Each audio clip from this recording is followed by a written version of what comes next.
బురద నుండి బువ్వ తీసే అన్నదాతకు కాంగ్రెస్ ప్రభుత్వం అండగా ఉంటుందని తెలంగాణ రాష్ట్ర ప్రభుత్వ విప్ వేములవాడ శాసనసభ్యులు ఆది శ్రీనివాస్ అన్నారు. ఆదివారం చందుర్తి మండలం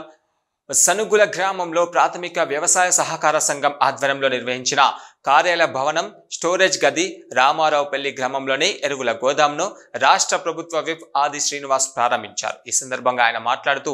రైతులకు సేవ చేయాలని ఆనాడు రైతుల ప్రయోజనార్థం సొసైటీ ప్రారంభం చేసుకోవడం అభినందనీయమన్నారు. సహకార సంఘాలు రైతులకు ఎన్నో సేవలు అందిస్తున్నాయని ఆయన తెలియజేశారు. గతంలో నష్టాల్లో ఉన్న సహకార సంఘాలు నేడు వాణిజ్య బ్యాంకులతో పోటీపడి రుణాలు ఇచ్చే స్థాయికి ఉన్నత విద్యా సహాయ సహకారాలు అందిస్తూ రైతులకు సేవలు అందిస్తూ వ్యాపార పరంగా కూడా ముందుకు పోతుందన్నారు. గత 10 సంవత్సరాలుగా మన ప్రాంతంలోని ప్రాజెక్టులు పడవు పడ్డాయని వాటిని పూర్తి చేసే బాధ్యత తీసుకున్నారని ఆయన తెలియజేశారు. గతంలో ఎమ్మెల్యేగా గెలిచిన వారు ఆ పదవిని హోదాకు చిహ్నంగా వాడుకున్నారే తప్ప మన ప్రాంతాన్ని అభివృద్ధి చేయలేదన్నారు. రైతులకు ప్రజలకు నాణ్యమైన విద్యుత్ అందజేయడానికి ఈ ప్రాంతంలో నూతన సబ్ స్టేషన్ మంజూరు చేయడం జరిగిందన్నారు. ఎర్ర చెరువు, పటేల్ చెరువులను గోదావరి జలాలతో నింపే కార్యక్రమం చేపట్టడం జరుగుతుందన్నారు. ఈ కార్యక్రమంలో మండల కాంగ్రెస్ నాయకులు, గ్రామ ప్రజలు, రైతులు పాల్గొన్నారు.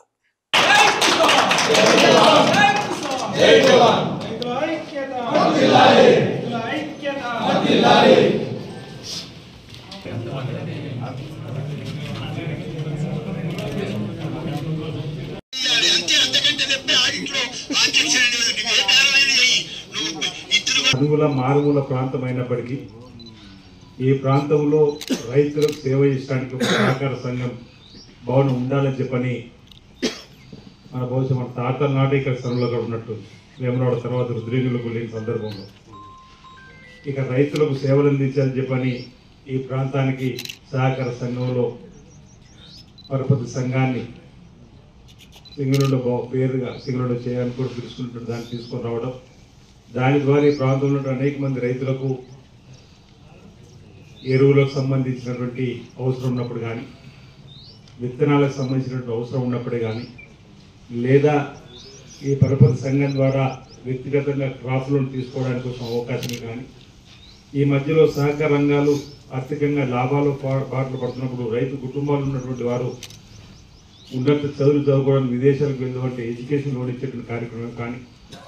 రైతులు ఇంటి నిర్మాణం చేసుకుందామంటే హౌస్ లోన్ ఇచ్చేటువంటి కార్యక్రమం కానీ, అంటే ఈ పరస్పర సహకార సంఘం ఉన్నటువంటి ఈ రైతు సంఘాలు ఓవైపు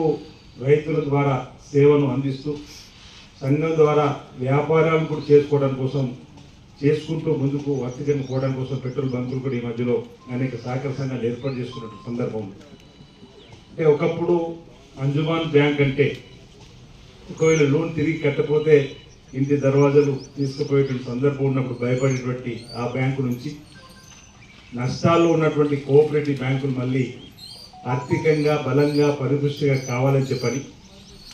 రైతులకు అందుబాటులో ఉండేటువంటి బ్యాంకు ఏది మొదలు అంటే అది కేవలం రైతులకు సంబంధించిన సింగిల్ విండో బ్యాంకే రైతులకు దగ్గర ఉన్నటువంటి బ్యాంక్ అని భావించిన గౌరవ ముఖ్యమంత్రి ఆనాడు రాజశేఖర్ గారు రైతును రాజు చేయడానికి, రైతును రారా చేయడానికి ఏ మార్గాలు తీసుకుంటే బాగుంటుంది అనుకున్నటువంటి సందర్భంలో ఈ సింగిల్ విండోల పైన మొదటి దృష్టి పెట్టి నష్టాలు ఉన్నటువంటి బ్యాంకుల్ని లాభాల బాటలోకి తీసుకొని పోవడం కోసం వారు చేసినటువంటి కృషిని మరవలేనటువంటిదన్నమాట. ఆనాడు రైతులకు ఇబ్బంది కలగకుండా ఎల్లంపల్లి శ్రీపాద ప్రాజెక్ట్ అనేటువంటి నిర్మాణం కావించేసి 21 టీఎంసీకి సంబంధించి నిర్మాణం పూర్తి చేసుకొని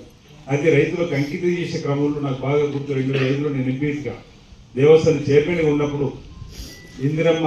గ్రామ సభని పేరిట ప్రజాపథంలో వచ్చినప్పుడు చందుర్తి మధ్యలో పెద్ద బహిరంగ సభ ఏర్పడేసి ఆ సభను ఏర్పాటు చేసుకున్నప్పుడు ఈ ప్రాంతం సముద్ర మట్టానికి ఈ కాలువ కోసం పెట్టుకోవడం అంటే ఇంచుమించు 1000 కోట్లు 18 మాసాల లోపల మన ప్రాంతానికి నిధుల్ని తీసుకురావడానికి కోసం చేసిన ప్రయత్నంలో ఎక్కువ సింహభాగం రైతు వర్గాన్ని అభివృద్ధి పథంలో తీసుకుపోవడం కోసం చేసే ప్రయత్నంలో చేయడం జరిగింది. ఈ గ్రామానికి కూడా కుక్కలు గారి మన గంగిరెద్దుల కాళ్ళకి కూడా రోడ్డు కావాలంటే కూడా మనం ఏర్పాటు చేసుకొని ₹1 కోటి వరకు ఇంచుమించు మంజూరు చేసుకున్న సందర్భం. ఇంకా రాబో రోజుల్లో కూడా ఈ ప్రాంతంలో ఉన్నటువంటి మరి బ్రిడ్జిల నిర్మాణానికి తార్ రోడ్లను మళ్ళీ కొత్తగా వేసేటువంటి కార్యక్రమం కూడా నిధులు వెచ్చించడం జరిగిందన్నమాట ఈ సందర్భంగా చెప్తూ